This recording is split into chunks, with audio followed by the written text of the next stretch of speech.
Si Juan Crisostomo Ibarra y Magsalit, ang nag-iisang anak ni Don Rafael Ibarra at ang kasintahan ni Maria Clara. Ako ay pinag-aral ng aking ama sa Europa. Isang kawalang-hiyaan ang nangyari sa aking ama. Ni anino niya ay hindi ko na naabutan. Nais kong ipaghiganti ang kanyang kasawian. Subalit ito ba ang gusto niya? Masumunod ako sa yapak niya at masawirin sa uli. Si Maria Clara de los Santos y Alba, isang mayumi at hinahangaan na dalaga, nag-iisang anak ni Santiago de los Santos at Doña Pia Alba. Ang aking puso ay may nagmamayari na, at ito si Juan Crisostomo Ibarra. Sa 7 taon kong paghihintay, hindi rin pala sasakayan ng kalayo. Biro ko, ikaw lamang ang mahal at mamahalin ko. Ina, bago mo ako sinilang umikakambal ng sumpa, pinakikiusap ko sa'yo na ako'y kunin at dalhin sa iyong pinaroonan kasama ang Panginoong Diyos.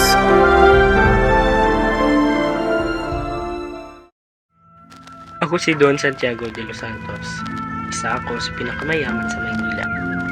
Ang aking asawa ay si Doña Pia Alba at ang bunga ng aming pagmamahalan ay si Maria Clara. Walang halaga ang aking kapangyarihan dahil si Padre Damso pa rin ang nasusunod sa lahat. Ako si Doña Pia Alba de los Santos. Ako ay ang ina ni Maria Clara at asawa ni Don Santiago de los Santos. Ako at ang aking kabiyak na sa Kapitan Tiago ay nagsama sa loob ng 6 na taon. Ngunit sa kasamaang palad at sa di inasang pangyayari, ako'y namatay. Ako si Don Rafael Ibarra, ang ama ni Crisostomo. Saksi ako sa kung paanong unti-unti nalulugmok ang aking bayan. Ang paggawa ng mabuti ay nagiging masama sa mata ng mga tao. Ang masasama naman ay nagiging mabuti. Naging dahilan sa aking kasawian ang pagtatraidor sa akin ng taong labis kong pinagkatiwalaan. Ako si Isabel Alba, ang pinsan ni Kapitan Tiago. Inalagaan at itinuring kong parang isang anak si Maria Clara. Ako ang tanging saksi. Ako si Damaso Verdolagas. Ako ang kura paroko ng San Diego, ang pinakamakapangyarihan sa lahat. Ang ere at pilibusterong si Don Rafael ay nararapat lamang na mamatay at isusunod ko ang kanyang mayabang na anak na si Crisostomo sa kulungan. Ang aking anak na si Maria Clara ay labis na umiibig sa mayabang na yon at hinihiling pa nilang mag-iisang dibdib. Kay Lastema! Ako, si Padre Salvi, ang pumalit bilang kura ng San Diego kay Padre Damaso. Ako ay palihim na umiibig sa anak ni Kapitan Tiago na si Maria Clara. Batid kung iniibig niya si Crisostomo, subalit hindi ko susukuan ang pagmamahal ko sa kanya. Ako si Fray Hernando Sibila, o mas kilalang bilang Padre Sibila. Isa ako sa paring kasama ni Padre Damaso sa pagmimisa. Ako ang alpares ng San Diego. Pangalawa ako sa pinakamakapangyarihan sa bayang ito. Ang aking asawa ay si Konsolasyon at isang impyerno ang makisama sa kanya ni hindi man lang marunong mag-ayos ng kanyang sarili. Desvergonzado.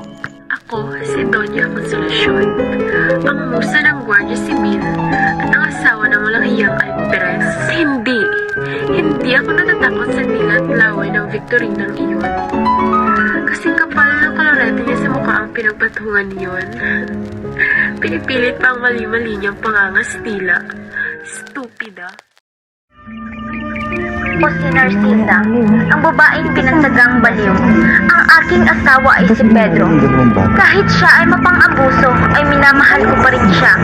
At bunga ng pagmamahalan namin, ang dalawa naming mabubuting anak, si Crispin at Basilio. Hindi magnanakaw ang anak ko! Hindi sila mga kriminal! Diyos ko, bakit mo pinagkakait sa akin ang makasama ang pamilya ko? Ako, si Basilio. At ako naman si Crispin. Kami ang anak nila Sisa at Pedro.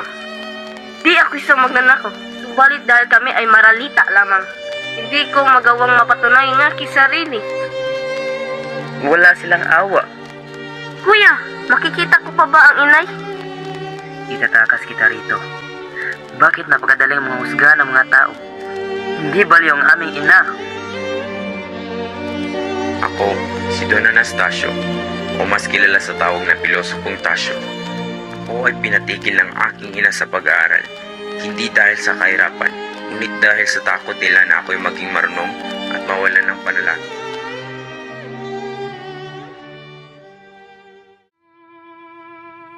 Ako si Elias, ang kasintahan ni Salome.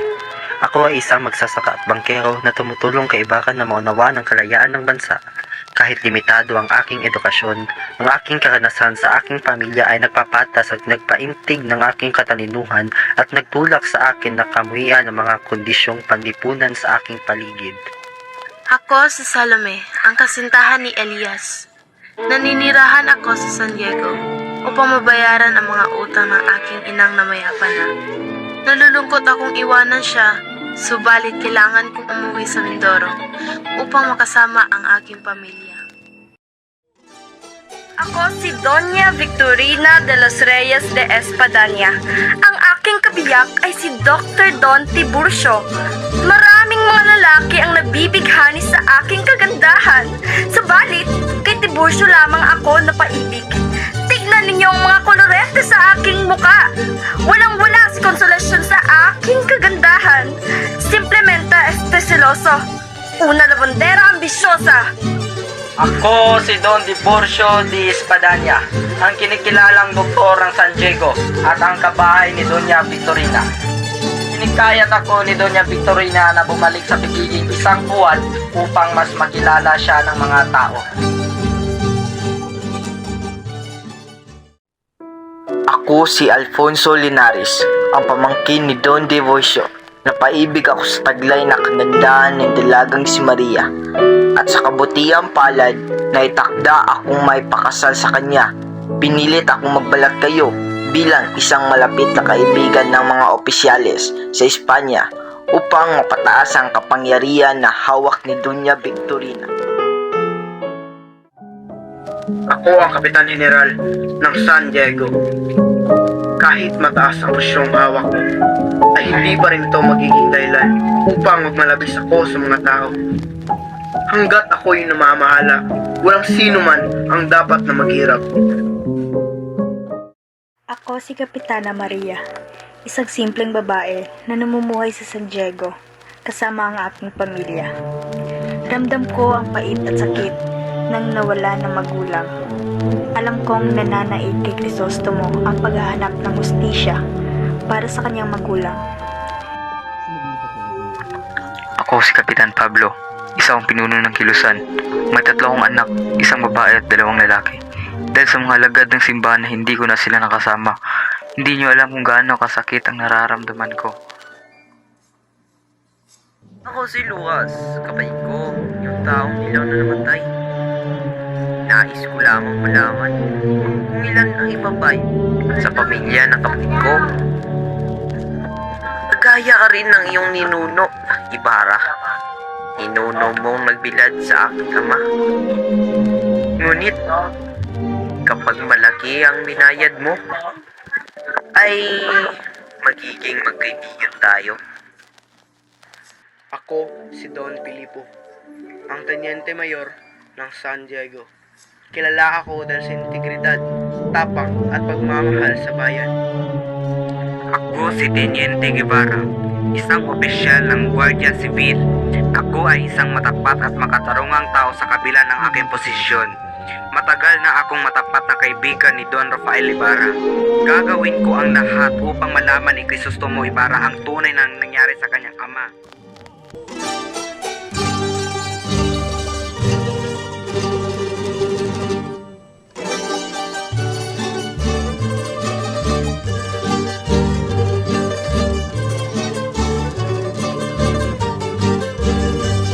Ako si Andeng.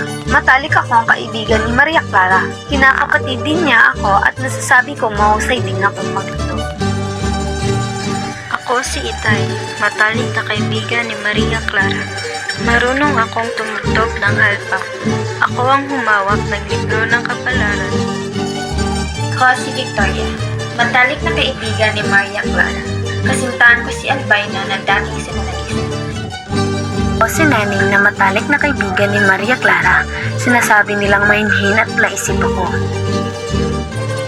Ako si Sina, matahimik na kaibigan ni Maria Clara. Sinasabi nilang mahinhin ako.